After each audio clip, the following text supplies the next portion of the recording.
নমস্কার। গল্প সমগ্র চ্যানেলে আজকে আপনাদের কাছে নিবেদন শৈলেন্দ্রনাথ গুই এর লেখা অশ্বত্থ গাছের পেতনি। গ্রাম বাংলার ভূতের গল্প নিয়ে শুরু হচ্ছে আজকের গল্প অশ্বত্থ গাছের পেতনি।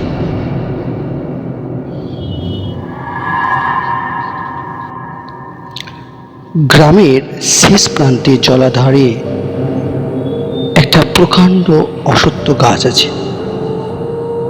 লোকে বলে ও গাছে ভূত পেতনির বাসা, তাই বড় একটা কেউ দুপুরে বা সন্ধ্যার পর ও পথ মারায় না। গোয়ালাদের মেয়ে রামি সেদিন বিকেল বেলায় তাওয়ায় বসে এক কাশি মুড়ি নুন তেল মেখে কাঁচা লঙ্কা দিয়ে তাড়িয়ে তাড়িয়ে খাচ্ছিল।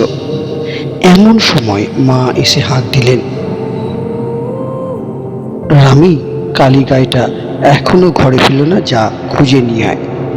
এমন আয়েসটা ছাড়তে রামির মোটেই ইচ্ছা ছিল না, কিন্তু কথা না শুনলে পিঠে চাপড় পড়বে এই ভয়ে রামি কাশিটা ঘরে তাকে রেখে কালী গাইয়ের খোঁজে ছুটল। অনেক গরু তার চোখে পড়ল, এক কালী গাই ছাড়া। ঘুরতে ঘুরতে প্রায় সন্ধ্যেবেলা এসে পড়ল গাঁয়ের প্রান্তে সেই অশ্বত্থ গাছের তলায়। একখানেও সে কালী গাইয়ের দেখা পেল না। ফিরতে যাবে এমন সময় কে হঠাৎ বলল, তুই কে রে? এমন সময় সে ঘুরে তাকালো, আবার কণ্ঠস্বর, এখানে কেন এলি জানিস না? এখন আমাদের ঘুরে ফিরে বেড়ানোর সময়। রামের বুকটা ভয়ে কেঁপে উঠল।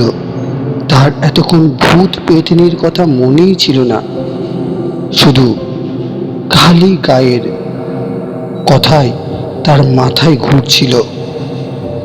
এখন সে কি করে? আবার কে বলে উঠল, তুই কে রে? তোর নামটা কি? এবার রামি ভয়ে ভয়ে বলে উঠল, রামি। কি বললি? এই বদ নামটা ছাড়া আর কোনো নাম খুঁজে পাস না? নামটা বদলে কালী রাখ। কালী আমাদের দেবতা। রামি ভয়ে ভয়ে বলল, ওটা তাদের গরুর নাম, তাকে খুঁজতেই তো এখানে এসে পড়েছে। বুঝেছি, যখন এসেই পড়েছিস তখন তোকে একটা কথা বলি। তুই কাল একটা মোড়োর ঝাল রেঁধে দুপুরবেলা আমাদের দিয়ে যাস। রোজ রোজ ভাগাড়ের মরা মোষগুলো খেতে আর ভালো লাগে না, বুঝলি? তোকে একটা ভালো জিনিস দেব, আর তোকে আমি বামি বলে ডাকবো। রামি বলল যে তাই ডেকো। এখন সে যাচ্ছে। তাই যা, কাল মনে করে রুই মাছের মোড়ক ঝাল দিয়ে যাস কিন্তু, আর জিনিসটা নিয়ে যাস। দেখে যা, তোদের কালী গাই এতক্ষণে বাড়ি ফিরেছে। রামি আর না দাঁড়িয়ে ঊর্ধ্বশ্বাসে ছুটে বাড়ি ফিরে এলো। এসে বেশ খানিকক্ষণ দাওয়াই জিরিয়ে নিয়ে আবার মুড়ির কাশি নিয়ে বসলো। মা গোয়াল ঘরে কাজ সেরে এসে দাঁড়াতেই রামি মাকে নিয়ে ঘরে গিয়ে পেতনির সব কথা খুলে বলল। মা শুনে বলল, তাই নাকি? কাল একটা বড় মাছের মুড়ো আনিয়ে রেঁধে দেবো, তুই দিয়ে আসিস তো। দেখ না তোকে কি জিনিস দেয়। রামির এখন একটু সাহস বেড়েছে। পরের দিন দুপুরে রামি সত্য সত্যই একটা মুড়োর ঝাল কলা পাতায় মুড়ে অশ্বত্থ গাছের তলায় গিয়ে রাখলো। কি রে এনেছিস? তুই এখন পিছন ফিরে দাঁড়া, খেয়ে নিয়ে তোকে সেই জিনিসটা দেব। রামি পিছন ফিরে দাঁড়ালো। একটু পরেই দেখে তার সামনে কোথা থেকে একটা বড় করে এসে পড়ল।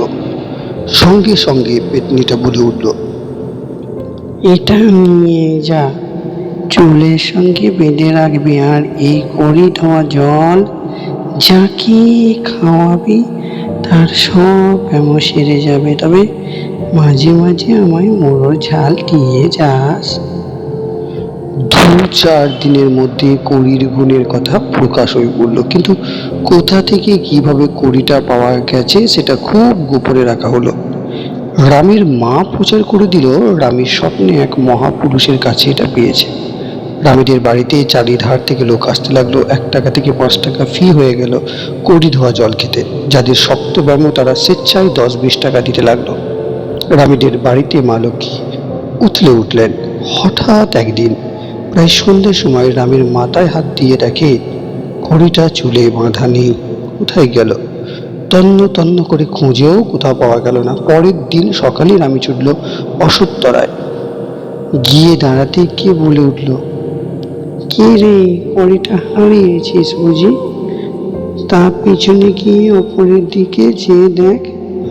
রামি পিছনে গিয়ে দেখে ও গায়ের নটবর ডাক্তারের বউ ওপর দিকে পা আর নিচে মাথা করে হাঁক পাঁক করছে। কি ব্যাপার রামি কিছুতেই বুঝতে পারল না। পেতনি এবার বলল, ওই কাল তোর মাথা থেকে কড়িটা খুলে নিয়ে গেছে, তাই ওকে ধরে এনে ঝুলিয়ে রেখেছি। তবে ওর বিশেষ দোষ নেই, নটবর ডাক্তারের মোটে রোগী হচ্ছিল না। তুই এক কাজ করবি, খালি পুরনো রোগীদের জল খেতে দিবি, অন্য সব রোগীকে ডাক্তারের কাছে পাঠাবি, বুঝলি? এখন আমি ওকে ছেড়ে দিচ্ছি, তুই ওর সঙ্গে যা, কড়িটা তোকে দিয়ে দেবে 2বার 3বার, আবার হারালে কিন্তু ফেরত পাবি না। সেই দিনই সন্ধ্যাবেলায় হঠাৎ রামিদের দোরগোড়ায় একটা হল্লা শোনা গেল। সঙ্গে সঙ্গে 5-5টা সন্ধ্যা মার্কা লোক ঢুকে পড়লো বাড়ির ভেতরে। রামির বাবা দাওয়ায় বসেছিল, ভয় পেয়ে উঠে দাঁড়ালো। একটা লোক এগিয়ে এসে বলল, সেই মেয়েটা বুঝি তোর মেয়ে, যে কড়ি ধোয়া জল দিয়ে রোগ সরায়? রামির বাবা ভয়ে ভয়ে শুধু ঘাড়টা নাড়ল। সেই লোকটা এবার চেঁচিয়ে বলল, আমরা সেই কড়িটা নিতে এসেছি, ডাক তোর মেয়েকে। চালাকি করলে মেয়েটার মাথাটাই কেটে নিয়ে যাব। রামির মা তখন রামিকে নিয়ে কাঁপতে কাঁপতে বেরিয়ে এলো। এই যে বাবা, এই আমাদের মেয়ে, এর মাথাটা কেটো না বাপ, তোমাদের সামনে চুল থেকে কড়িটা খুলে দিচ্ছি। এই কথা বলে রামির চুলে বাঁধা কড়িটা খুলে নিয়ে রামির মা সর্দারের হাতে দিয়ে দিল। কড়িটা হাতে নিয়ে ভালো করে দেখে সর্দার সেটা নিজের ট্যাঁকে গুজল, তারপর সকালে বেরিয়ে গেল। রামি এবার ভরসা করে বলল, মজা টের পাবে। এ পেদনির কড়ি জোর করে নিজের কাছে রাখা যায় না। সকাল হতেই রামি ছুটল অশ্বত্থতলায় পেদনিকে খবর দিতে। খবর আর তাকে দিতে হলো না। গিয়ে দেখে সর্দারটা মাথা নিচু করে ঝুলে হাঁক পাঁক করছে। রামি যেতেই পেদনি বলে উঠল, দেখ মামি, মজা দেখ, ওকে আমি সহজে ছাড়ছি না, মুখ দিয়ে রক্ত তুলে ছাড়বো। দেখা গেল সর্দার দুটো হাত একসঙ্গে জোর করলো, যেন তাকে ছেড়ে দিতে অনুরোধ করছে। পেতনি বলল, তোর কি হয়েছে, ফেল টাক থেকে কড়িটা মাটিতে ফেলে দিয়ে। সর্দার তাই করলো। পেতনি বলল, মামি যা, কড়ি নিয়ে বাড়ি যা, মুড়ো ঝাল আনতে বলিস নি কিন্তু। দেখতে দেখতে রামি 18 পা দিল। মা রামেশ বাবাকে বলল যে আর তো মেয়েকে ঘরে রাখা যায় না, লোকে যে নিন্দে করছে, বলছে মেয়ে অনেক টাকা রোজগার করছে তাই মেয়ের বিয়ে দিচ্ছে না। রামের মা বাবা খুব ব্যস্ত হয়ে পড়লো, কিন্তু এ মেয়ের বিয়ে কি আটকায়? খবর পেয়ে পাত্রের বাবারা এসে বসে থাকতে লাগলো। পছন্দের দরকার নেই, বউয়ের সঙ্গে রোজগার বাঁধা। বিয়ের রাতেই স্বামী বলল, কই তোমার কড়িটা দেখি তো। রামি চুল থেকে খুলে স্বামীকে দেখালো। তার স্বামী খপ করে রামের হাত থেকে কড়িটা কিনে নিয়ে বলল, এটা তুমি আর পাচ্ছ না, আমি লোককে করে ধোয়া জল দেব। রামিজ বলল যে এটা হয় না, ওটা ওরই চুলে বেঁধে রাখার নিয়ম, আর সে জল না দিলে কোনো কাজ হবে না। রামের স্বামী কিছুতেই কড়ি ফেরত দিল না, নিজের বালিশে তলায় রেখে শুয়ে পড়ল। মাঝরাতে কিসের একটা শব্দে রামের ঘুম ভেঙে গেল। ধড়মড়িয়ে উঠে দেখে তার স্বামী বিছানায় নেই। তাহলে গেল কোথায়? পরের দিন সকালে রামী শ্বশুরকে নিয়ে সেই গরুর গাড়ি চেপে সেই অশ্বত্থতলায় এসে হাজির হলো। এসে দেখে তার স্বামী গাছে ঝুলছে। পেতনি বলল, যে করি নেই তারই এই শাস্তি হয়। তোর স্বামী বলে পার পাবে কি? যা, তোর স্বামীকে নিয়ে যা, কিন্তু করি আর পাবি না। বারবার 3বার হলো। রামী বললে যে তাহলে রুই মাছের মুড়ো আর শোল মাছ খাওয়া বন্ধ হয়ে যাবে। পেতনি বলল, তার কি করি বল, করির নিয়ম, না হলে গুণ থাকবে না। শেষ হলো আজকের সমগ্র পর্বটি অসৎ গাছের পেতনি।